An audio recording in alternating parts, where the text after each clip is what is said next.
देव तुल्य 23 लाख कानूनी नेताओं सबको सच्चा नमन। आज हमारे साथ 8-9-23 को प्रसिद्ध समाज सेवक और महिला कानूनी नेता लीलावती जी जुड़ी हैं और मैं लीलावती जी से आज कुछ थोड़ी सी चर्चा करना चाहूँगा। जैसा कि आप सबको विदित है कि किस 5-23 को थाना अमन विहार में इनके साथ पुलिस अमन विहार के पुलिस थाने वालों ने कुछ क्राइम किए, कॉग्निटिव ऑफेंस इनके साथ किए और 13 मिनट के लिए सीसीटीवी फुटेज करी बंद और इनके साथ बहुत सारी ऐसी करी और इनकी मानसिक हालत अभी भी ठीक नहीं है। जबकि आज आपको पता है कि 8-9-23 हो गया, क्योंकि जिस तरीके से पुलिस ने इनके साथ मैन हैंडलिंग करी, थ्रेटनिंग्स दी, इनके परिवार को दिया, जो कुछ भी किया एक बुरी नीयत के ना से एक छुपे हुए एजेंडे के तहत, तो वो मेरे को लगता है कि बहुत गंभीर विषय है। तो बहन जी क्या कहना चाहेंगे इस बारे में आज? मेरा सभी अपने एडवोकेट साथियों से यही कहना है कि जो मेरे साथ हुआ, अभी जो केस है वो कोर्ट में सब जुडिस है, लेकिन जो मेरे साथ हुआ और इस केस से संबंधित सबूत जब बाहर आएंगे तो मुझे ये पूरी उम्मीद है कि पूरे एडवोकेट समाज में एक उत्तेजना की लहर आएगी और वो ये कहेंगे कि क्या जो पुलिस एक रक्षक है, जिसको रक्षा करने के लिए खाकी पहनाई गई है, वो क्या भक्षक बन सकती है। और एक महिला जो ऊपर से एडवोकेट है, जो 54 इयर्स की है, सिर्फ आईओ के बुलाने से वहाँ एक एफआईआर की कॉपी लेने जाती है और उसके साथ अमानवीयता की सारी हदें पार की जाती हैं। उसके फ़ोन को लूटा जाता है, उसके पर्स को लूटा जाता है और जिसके सारे सबूत पुलिस से वो माननीय कोर्ट से सारे सबूत मैं प्रिजर्व करवा चुकी हूँ और उसमें से कुछ मैं ले चुकी हूँ। तो जो लिए हैं उनमें से कुछ ऐसे हैं जो टेम्पर्ड हैं, जिसको मैं कोर्ट के संज्ञान में ला चुकी हूँ। जिस तरीके से थाना अमन विहार के पुलिस अधिकारी और उसके बाद उसको बचाने के लिए थाना अमन विहार से जुड़े हुए एसीपी साहब, डीसीपी साहब, उनके भी संज्ञान में ये मैटर आया, वो अपने पुलिस अधिकारी को बचाने का प्रयास कर रहे हैं। जबकि कानून ये कहता है कि जब पुलिस अधिकारी शपथ लेता है कि विधिवत आदेशों का पालन करेंगे, लेकिन यहाँ उन्होंने ऐसा नहीं किया। यहाँ मैं आपको एक चीज़ ये आपके संज्ञान में लाना चाहूँगी कि थाना अमन विहार के एसीपी नहीं, एसीपी ही नहीं, मिस्टर शायद BR साखला है उनका नाम,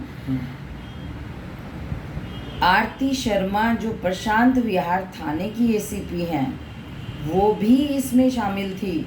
और जब उनके सामने ये सारी चीज़ें आई तो उन्होंने अपराधियों के खिलाफ एफआईआर दर्ज करने की बजाय वो मेरे घर पर आती हैं रात के वक्त।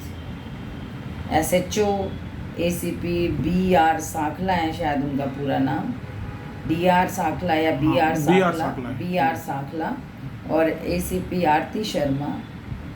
और ऊपर से मेरे ऊपर ही ये दबाव बनाया जाता है कि अगर आप एफआईआर करने की डिमांड करोगे तो आपके खिलाफ भी एफआईआर करके आपको अरेस्ट कर लिया जाएगा।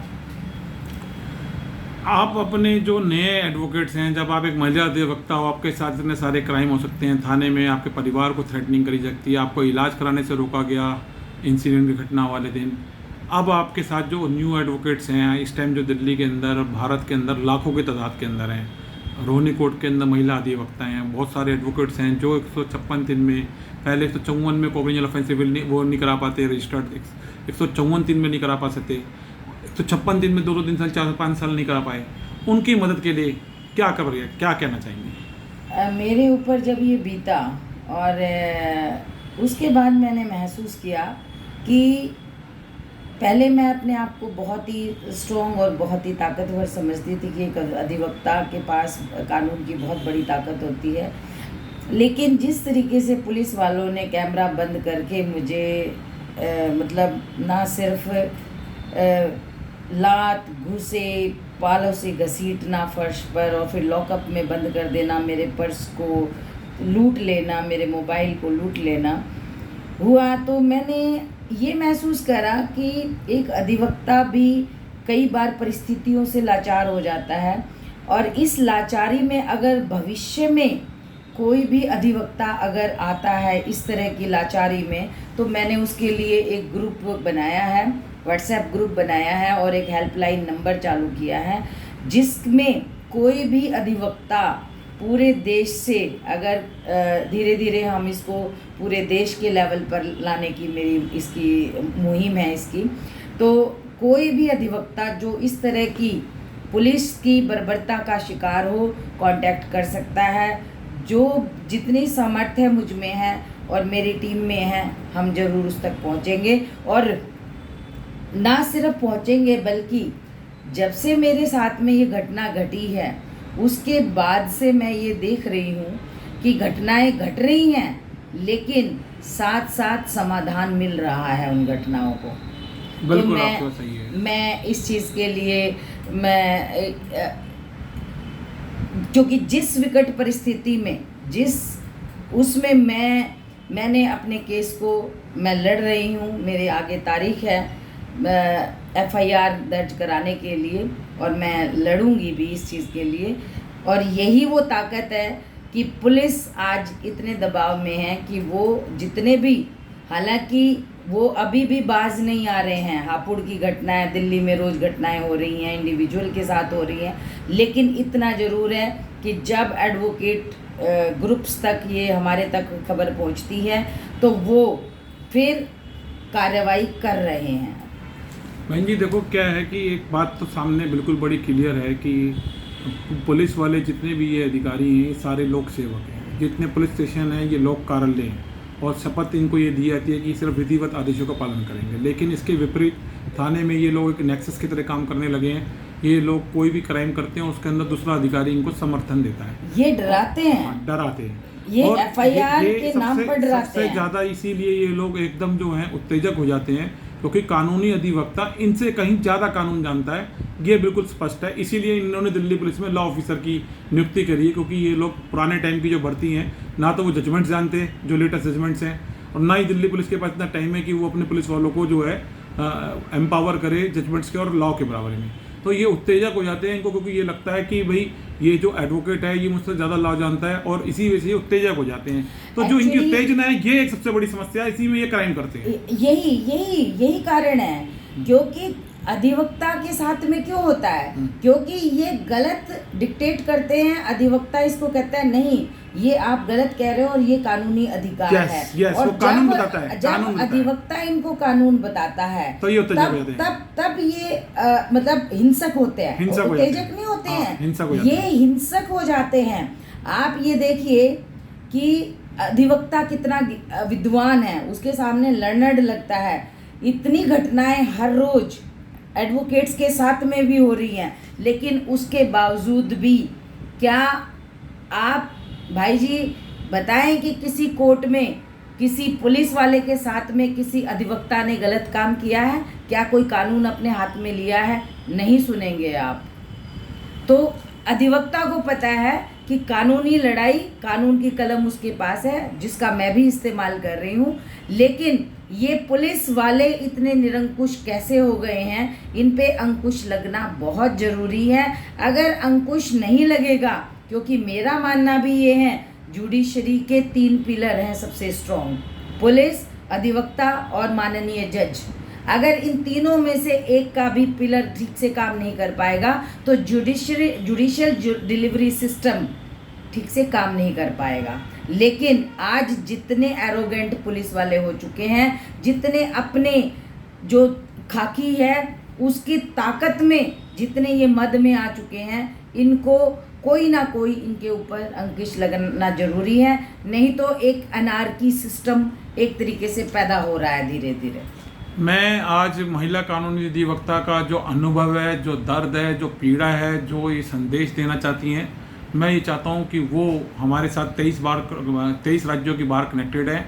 और मैं ये प्रयास करूँगा कि आज शब्दावली के माध्यम से आज ने दिल्ली पुलिस के कमिश्नर संजय अरोड़ा जी, गृह मंत्रालय आदरणीय गृह मंत्री श्री अमित शाह जी को, और हमारे देश के जो ऑनरेबल सुप्रीम कोर्ट हैं, जो भारत के अंदर एक है, उनके CJI साहब चंद्रचूड़ साहब से, ऑनरेबल हाई कोर्ट से, तमाम डिस्ट्रिक्ट सेशन जजेस से, डिस्ट्रिक्ट जजेस से, सेशन कोर्ट्स, MM से, पब्लिक प्रोसिक्यूशन, सबसे ही अपील करता हूँ कि वो लोग आज इनकी ये बात समझें, क्योंकि ये 143 करोड़ लोगों के हित की बात है। पुलिस अधिकारियों को ये संदेश दिया जाना चाहिए न्यायालय द्वारा कि कानून से ऊपर कोई नहीं है। जो डॉक्टर बाबा साहब अम्बेडकर ने हमें कानून दिया और अब 2023 के अंदर जो भारतीय न्याय संहिता आने वाली है, जो उसके भी अंदर ये बात कही गई है 143 करोड़ अकाउंटेबिलिटी बहुत जरूरी है। अकाउंटेबिलिटी के साथ साथ मैं ये बात कहना चाहता हूँ कि इनको एक मैसेज जाना चाहिए न्यायालय द्वारा, इन लोगों को, जो लोग सरकारी लोक सेवक कार्यालय में बैठ के पुलिस वाले कसम भूल के जो अपराध करते हैं, इसको 6 महीने के अंदर जो है इनको ट्रायल फास्ट करके कम से कम 100-200 केस का एक सिंबॉलिक एक्शन सरकार को देना चाहिए कि पुलिस वाले ये अपराध करने की प्रवृत्ति छोड़ दें, क्योंकि इससे कहीं ना कहीं गृह मंत्रालय की भी छवि खराब होती है, दिल्ली पुलिस की भी छवि खराब होती है, केंद्र सरकार की भी छवि खराब होती है, प्रधानमंत्री कार्यालय की छवि होती है, अंतर्राष्ट्रीय स्तर के ऊपर हमारी जुडिशरी का भी मजाक बनता है कि इस देश में 25-25 साल कैसे चल जाते हैं। एक इंटरवेंशन करना चाहूँगी भाई जी, कि एक अधिवक्ता जो अपनी लीगल ड्यूटी को डिस्चार्ज करने के लिए पुलिस स्टेशन में सिर्फ इसलिए गई कि उसको एफआईआर की कॉपी लेनी थी, कि भाई उसको अपने क्लाइंट की जमानत लगानी थी, बेल लगानी थी, जमानत, और वो हुआ भी क्योंकि वो फॉल्स केस था। वहाँ जाती है, उसकी सिर्फ जब वो उसको नहीं देते हैं, उसने ये कह दिया कि ये मेरा अधिकार है, मेरे क्लाइंट का भी अधिकार है, आप एफआईआर की कॉपी दें। सिर्फ मेरा गुनाह ये हो गया कि मैं एक वीडियो बनाने लगी कि ठीक है, पहले मैंने उनसे रिक्वेस्ट करी, हुआ बहुत कुछ वहाँ पर, जो इस वीडियो में कहना मुझे नहीं लगता कि इतनी लंबी हो जाएगी ये। जब उन्होंने, मैं कहा कि आप रिटर्न में दे दो कि भाई मेरा अधिकार नहीं है, मैं माननीय जज को दिखा दूंगी और मैं वहाँ से ले लूँगी, क्योंकि आईओ के बुलाने पर आई हूँ मैं तो, कि भाई आप आ जाओ।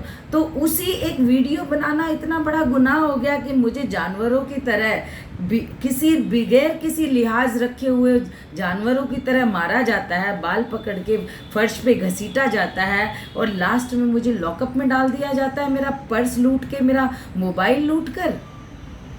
क्या ये एक दिल्ली की राजधानी में ये हो रहा है? क्या ये बिहार का कोई रिमोट एरिया या कोई ऐसे हमारे अनडेवलप्ड स्टेट का रिमोट एरिया है जहाँ इस तरह की घटनाएं हो जाती हैं और अपराधी बचकर साफ निकल जाएं? नहीं, मैं नहीं निकलने दूंगी। ये बहुत निंदनीय है। आपकी बात का हम समर्थन करते हैं, समस्त जस्टिस क्रांति के सभाई समर्थन करते हैं, सारा कानूनी अधिवक्ता समाज, जुडिशियल प्रोसीडिंग, हमारे देश के सारे एमपी, एमएलए, सरपंच, पार्षद, सभी पब्लिक रिप्रेजेंटेटिव, सबसे मेरी ये प्रार्थना है वो सब और एसएचओ इसको खुद फ्री हैंड देता है। हाँ, ये बिल्कुल गलत है। ये जो इनकी एक मानसिक एक स्थिति बन चुकी है कि जब कोई इनका क्राइम अपने मोबाइल में रिकॉर्ड कर लेता है तो ये तुरंत उसका मोबाइल छीनने की कोशिश करते हैं, उसके साथ अभद्र व्यवहार करते हैं। ऐसा लगभग हर एक थाने में चल रहा है। अभी शालीमार थाने का भी एक ऐसा हुआ है state versus Monica Gupta case के अंदर, जिसके अंदर रिकितिका कंसल जज साहब ने 208 के अंदर कंटेम्प्ट ऑफ कोर्ट की प्रोसीडिंग इनिशिएट करी है एसएचओ के खिलाफ और हाई कोर्ट में भेज दी है। तो मैं चाहूँगा कि जल्द आपको भी इंसाफ मिले। इसी के साथ ये कड़ी लंबी हो रही है। आपका बहुत बहुत धन्यवाद। हम पूरा प्रयास करेंगे कि सब प्लेटफॉर्म पर ये आवाज़ पहुँचाइए। मैं आखिर में अपने सभी अधिवक्ता भाई बहनों से एक अनुरोध करती हूँ कि मेरी ये लड़ाई मेरी नहीं है।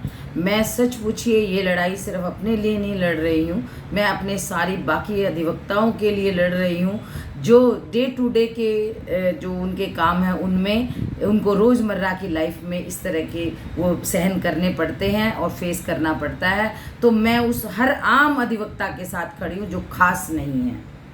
आपका बहुत बहुत धन्यवाद। पुनः जुड़ेंगे। इसी के साथ जय हिंद, जय भारत, जस्टिस क्रांति जिंदाबाद।